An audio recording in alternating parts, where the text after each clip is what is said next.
Endocrine સિસ્ટમને regulate કરવાનું કામ એ હોર્મોન્સ કરે છે.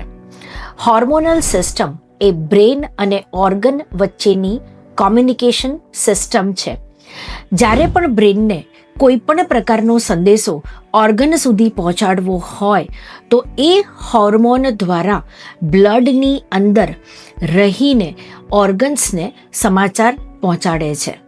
આ બધા જ હોર્મોન્સ દિવસ રાત એક સાથે સમયસર સંતુલિત પ્રમાણમાં કામ કરી અને તમારા રોજિંદા જીવનને સરળ અને ઉપયોગી બનાવે છે ભવિષ્ય માટે.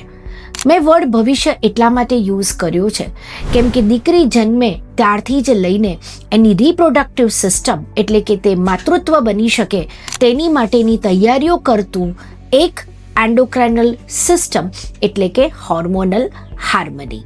હોર્મોનલ હાર્મની માટે સમયસર અને તબક્કાવાર એને સંતુલિત રાખવા માટે એની સાથે બીજી જે પણ ગ્લેન્ડ્સ છે એટલે કે thyroid gland, pineal gland, parathyroid gland, pituitary gland, આ બધી જ ગ્લેન્ડ્સ એક સાથે આવનારા ભવિષ્યની તૈયારીઓ માટે એટલે કે રિપ્રોડક્શન માટે શરીરમાં એક સિસ્ટમની રચના કરે છે અને આ સિસ્ટમને આપણે એક જ નામ આપીશું, એ છે હોર્મોનલ હાર્મની.